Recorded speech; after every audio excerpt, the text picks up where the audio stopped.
السلام عليكم ورحمة الله وبركاته. الحمد لله والصلاة والسلام على رسول الله.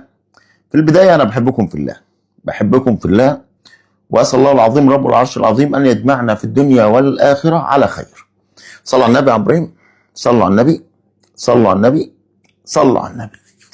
وأخيرا خرج الأسد فوزي الأقجح عشان يوضح بعض الأمور، مش كل الأمور. أنا أقول لك يعني الشطارة اللي عند فوزي الأقجح. الراجل ده بسم الله ما شاء الله، ربنا يبارك له، قوي، ذكي، هادئ، عنده فطنة، ودي مش من فراغ أكيد. فدي بتدي المشروع المغربي قوة كبيرة جدا. ما هو أنت النجاح ده مش لازم يكون معاه ناس بتفكر صح، ناس بتشتغل بشكل حلو وشكل سليم. ونرجع نقول بقى فوزي الأقجح النهارده طلع بيوضح نقطتين التساؤل اللي عند الكثير. هي السنغال لما انسحبت ليه المنتخب المغربي قال خلاص المنتخب السنغالي انسحب وما كملش المباراه؟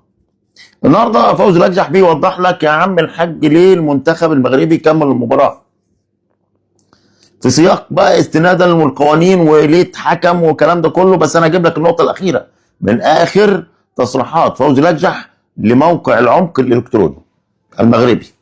بص خليك معايا، وضح شويه بقى عشان اقرا لك الجزء الاخير من التصريحات. قال لك ايه؟ يعني وفي السياق ذاته، بالسياق اللي هو بقى اللي قال لك الادله والاثباتات اشار الأقجح الى ان قبول المنتخب المغربي استئناف اللقاء رغم هذه الاحداث لم يكن خيارا اعتباطيا، يعني مش خيار كده وخلاص يعني بس، بل قرارا يفرضه الإطار القانوني، مبرزا أن رفض مواصلة المباراة كان سيعرض أسود الأطلس بدورهم لعقوبة الانسحاب وفقا للوائح المعمول بها. فاهم النقطة دي كويس؟ راجع معايا الكلام ده. يعني إيه الكلام ده يا عم الحاج؟ يعني المنتخب المغربي لو ما قبلش ان هو يكمل المباراه، مع ان المنتخب السنغالي منسحب وكل الاركان بتاعه القانون متطبقه، بس الحكم ما نهاش المباراه، جات له تعليمات. الخطا هنا عند مين؟ الخطا هنا عند الحكم.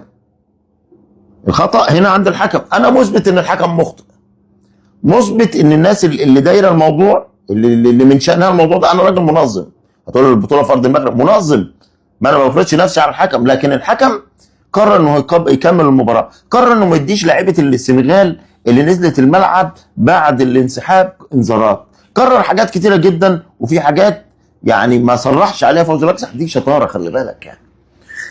دي قرارات حكم، لكن الحكم في الوقت نفسه قرر انه يكمل المباراه، او لجنه الحكام او اتصالات او اتفاقات قرروا ان هم يتموا المباراه. فالمنتخب المغربي لو قال لك لا ده انا في انسحاب قدامي وانا مش هكمل المباراه، كانت العقوبات هتروح لمين؟ هتروح على المنتخب المغربي. ما انت انسحبت ورجعت، بس الحكم كمل المباراه وانت رجعت انسحبت، فيبقى الموضوع ضد مين؟ ضد المنتخب المغربي. فوزي الأقجح راجل شاطر، راجل ناجح.